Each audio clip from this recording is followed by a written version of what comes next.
आपको याद होगा कि ऑपरेशन सिंदूर के दौरान पाकिस्तान ने टर्की के बैरख्तर ड्रोन का काफी व्यापक इस्तेमाल किया था। आपको यह भी याद होगा कि इन बैरख्तर ड्रोन्स की भारी मात्रा में काफी पिटाई हुई थी भारतीय सेना द्वारा। लेकिन कुछ आदतें कभी बदलती रही। टर्की एक बार फिर से पाकिस्तान का सेंटा क्लॉज बनने की तैयारी में है।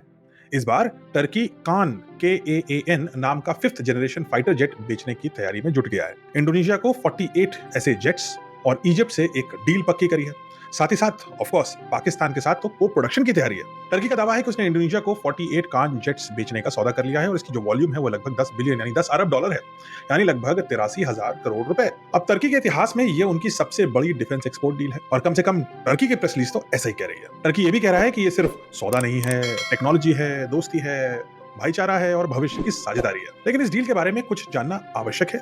चलिए उस पर चर्चा करते हैं। देखिए, टर्की दावा तो करता है कि कान एक मल्टी रोल फाइटर जेट है, यानी हवा से दुश्मन में लड़ सकता है, जमीन पे टारगेट कर सकता है और इलेक्ट्रॉनिक वॉरफेयर में भी इस्तेमाल किया जा सकता है। टर्की ये भी कहता है ये तो सुपर क्रूज फीचर से लैस है, यानी कि आफ्टर बर्नर को यूज किए बिना सुपरसोनिक स्पीड पे उड़ सकता है। इससे ईंधन की बचत भी होगी और इंफ्रारेड सिग्नेचर कम होगा, यानी टारगेटिंग करना मुश्किल होगा। टर्की कहता है कि कान जेट्स में इंटरनल वेपन बे हैं जो रेडार से छुपाने में मदद करती हैं उसे, और ये भी कहता है इसमें मुराद नाम का एक रेडार है जो अत्याधुनिक स्कैनिंग सिस्टम 360 डिग्री तक दुश्मन की गतिविधि को पकड़ सकती है। लेकिन ये सब बातें ब्रोशर, PPT, प्रेजेंटेशन और एनिमेशन में ही है, और वो भी टर्की द्वारा जनरेट। लेकिन जरा रुकिए, ये सारी की सारी बातें टर्की द्वारा बनाए गए ब्रोशर, PPT, प्रेजेंटेशन, वेबसाइट्स और एनिमेशन में ही मौजूद हैं। सच तो यह है कि असल में कान नाम का कोई जेट है ही नहीं।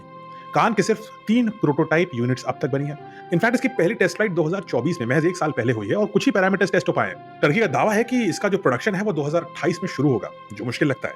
यानी कि एक ऐसा जेट है कान जो सिर्फ कागज में एग्जिस्ट करता है। उसका कोई प्रोटोटाइप अभी ढंग से टेस्ट भी नहीं हो पाया है। प्रोडक्शन तो बहुत दूर की बात है, इसने कभी कोई युद्ध भी नहीं देखा, इसमें कोई हथियार नहीं लैस किया गया। लेकिन टर्की 10 अरब डॉलर का इससे सौदा कर चुका है। अब इसी बिंदु पे आता है असली सवाल। बैरख्तर ड्रोन को याद करिए, जिसने रशिया यूक्रेन में पहली बार आगाज किया था, और जब इसी ड्रोन को पाकिस्तान ने सोचा कि हम भारत के ऊपर इस्तेमाल करें तो ये सारे के सारे ड्रोन भारत की मिट्टी चाट रहे थे। टर्की ने पाकिस्तान को सिर्फ ड्रोन तो पकड़ा दिया, लेकिन ना तो कोई टेक्नोलॉजी दी, ना ही कोई सर्विसिंग, ना बैकअप, ना भरोसा।